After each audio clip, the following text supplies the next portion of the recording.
Et si jamais il prie, on n'a plus alors une troisième question qu'il faut demander.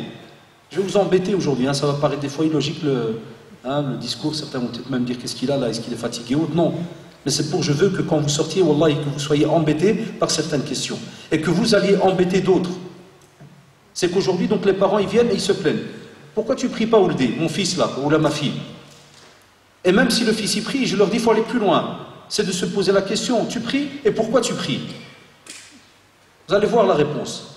Parce que je dois prier. Mais pourquoi? 5 piliers de l'islam. Et pourquoi 5? On aurait pu mettre 2 seulement.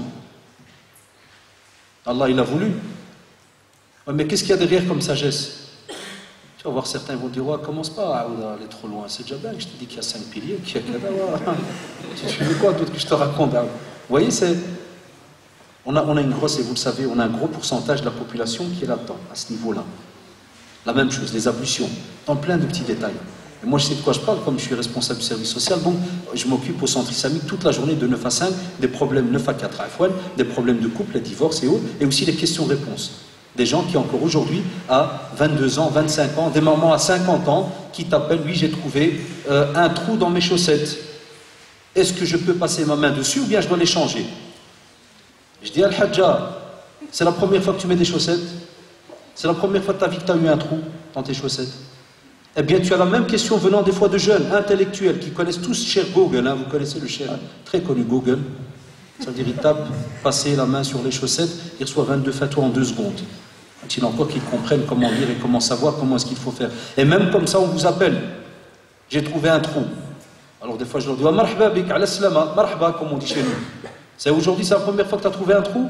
Ça, c'est pour rester poli avec vous. Je vous passe les autres questions qui touchent des fois les sœurs et d'autres questions intimes qui touchent aussi les garçons.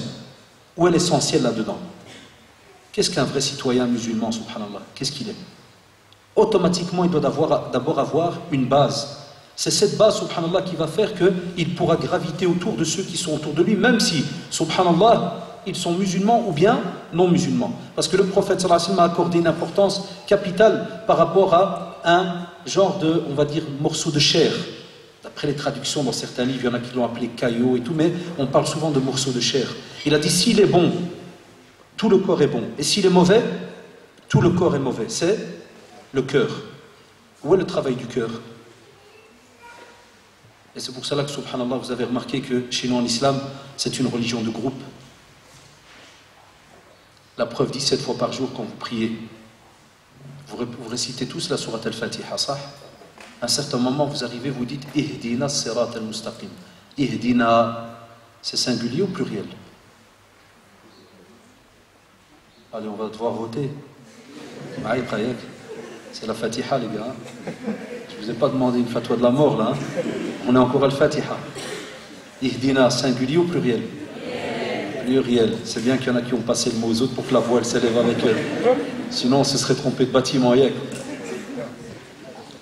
Alors que tu aurais pu, subhanallah, regarde, tu es en train de discuter entre toi et Allah, subhanahu wa ta'ala. Tu aurais pu dire Ihdini. Ça? Non, c'est Ihdina.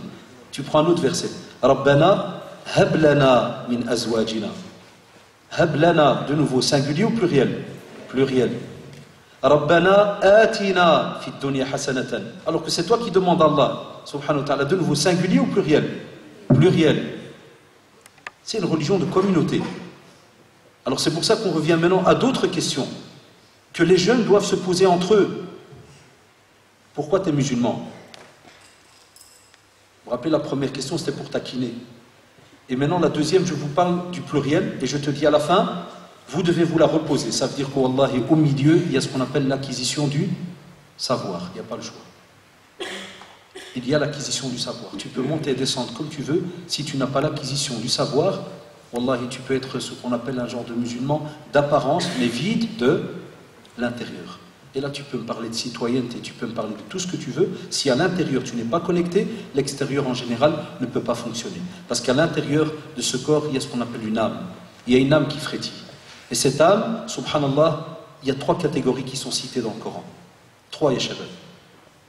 La première, c'est la plus catastrophique. Qui la connaît, c'est Al-Nafs Al-Ammara Bisso. C'est elle dans la sourate Youssef alayhi salam. C'est l'âme qui pousse à la base, l'âme, elle aime les désirs, les passions. Elle pousse toujours vers le mal. C'est pour cela que des fois on a des citoyens musulmans, on a des musulmans, mais on s'étend. On dit, purée, comment ça se fait-il qu'il est normalement musulman, pourquoi il fait ceci ou cela? J'étais avec le frère tout à l'heure, tu vois une voiture de musulman, parce qu'il y a des traces, on voit des choses suspendues dedans, on sait que c'est une voiture musulman, et l'État, ou bien tu peux appeler ça qui tu veux, l'ingénieur a dit que normalement, si on te met 2 lignes blanches, ça veut dire que la voiture à la base, elle doit rentrer comment? Allez, c'est un bête exercice. Comment est-ce qu'elle doit entrer? Entre les 2 lignes blanches. C'est logique jusque-là en France. Hier, en Belgique, c'est la même chose. Le frère est témoin. La voiture était comment? Wallah, elle était horizontale par rapport aux 2 lignes blanches. On est en train de parler de citoyens français musulmans. C'est même plus de la citoyenneté là maintenant. On doit revenir d'abord à l'islam, en début, en premier lieu.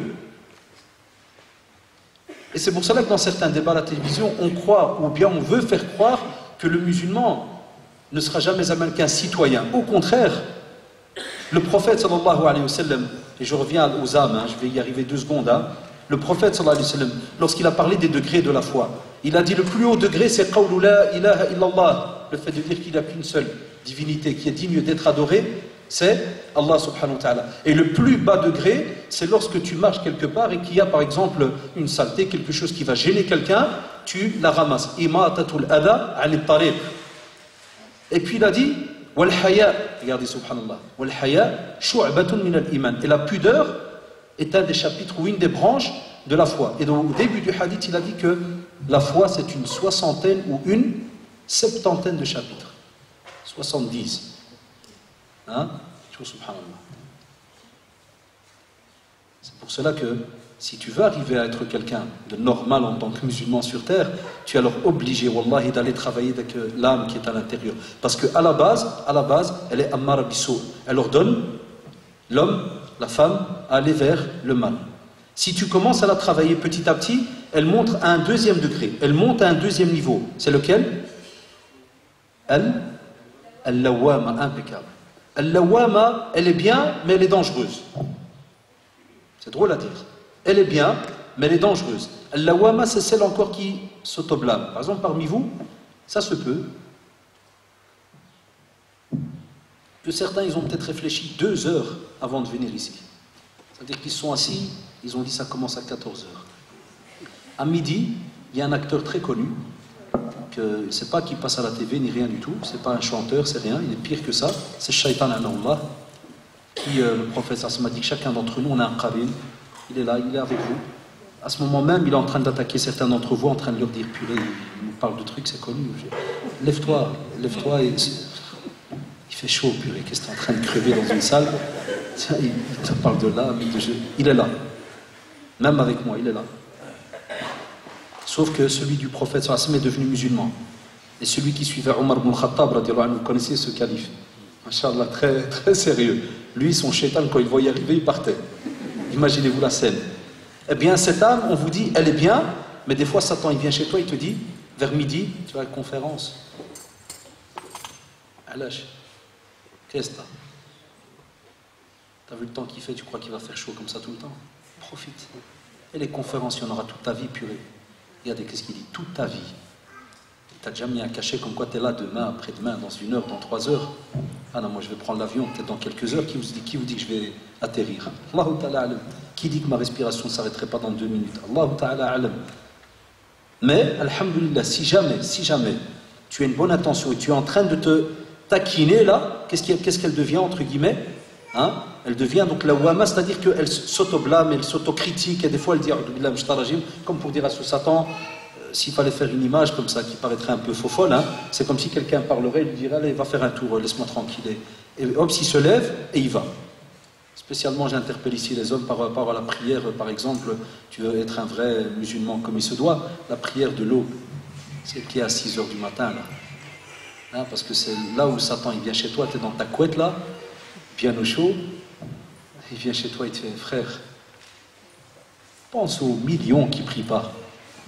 Toi au moins, alhamdoulilah, tu pries. Et si une fois tu n'as pas été, tu vas crever, tu vas mourir. Alhamdoulilah, toi tu pries, purée, tu pries. C'est pour ça que les savants ils disent, il vient, c'est dans un hadith, il dort, il est comme si sur ton nez là, il est lourd, il alourdit. Et t'as certains, qu'est-ce qu'ils font?